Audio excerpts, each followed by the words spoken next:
భారత్లో తొలి హైడ్రోజన్ రైలు ప్రారంభానికి కౌంట్డౌన్ మొదలైంది. ప్రస్తుతం ట్రయల్స్ తుది దశలో కొనసాగుతున్నాయి. ట్రావెలింగ్ లో వచ్చే సమస్యలు, సాంకేతిక లోపాలు, కమ్యూనికేషన్ వ్యవస్థలో వచ్చే ఇబ్బందులు, ఇలా అనేక విషయాలపై ఫోకస్ పెట్టారు. ట్రయల్స్ లో ఎలాంటి సమస్యలు లేకుండా సాఫీగా సాగిపోతున్నట్లు అధికారులు చెబుతున్నారు.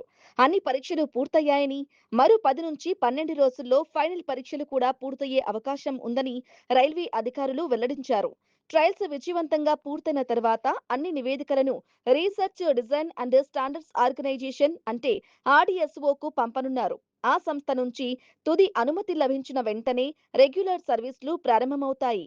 ఇక ఈ సర్వీసులు ఏ రాష్ట్రాల్లో ప్రారంభించనున్నారన్న అభిప్రాయం చాలా మందిలో వ్యక్తమవుతుంది.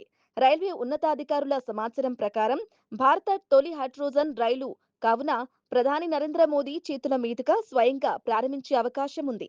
అయితే ప్రారంభ తేదీపై రైల్వే శాఖ ఇప్పటి వరకు అధికారిక ప్రకటన చేయలేదు. ఇటీవల Delhi divisional railway manager Pushpesh Tripathi ప్రత్యేక రైలులో జింద్ జంక్షన్ కు చేరుకుని స్టేషన్, హైడ్రోజన్ ప్లాంట్, స్టేడియంలోని హెలీప్యాడ్ ను పరిశీలించారు. రైలు ప్రారంభానికి ముందు అన్ని ఏర్పాట్లు సమయానికి పూర్తయ్యేలా అధికారులకు కీలక సూచనలు చేశారు.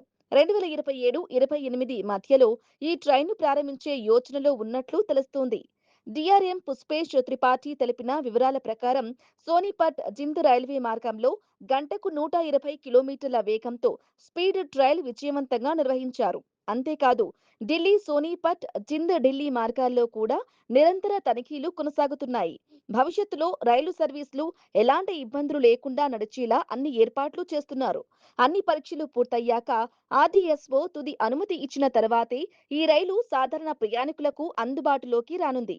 హైడ్రోజన్తో నడిచే ఈ రైలు డీజిల్ రైళ్లకు ప్రత్యామ్నాయంగా భావిస్తున్నారు. పర్యావరణానికి హాని చేసే కార్బన్ ఉద్గారాలను గణనీయంగా తగ్గించడంతో పాటు స్వచ్ఛమైన ఇంధన వినియోగానికి ఇది దోహదపడుతుందని రైల్వే అధికారులు చెబుతున్నారు.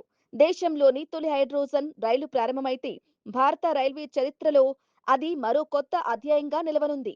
మరి ఈ చారిత్రాత్మక రైలుకు ప్రధాని నరేంద్ర మోదీ ఎప్పుడు పచ్చజెండా ఊపుతారో చూడాలి.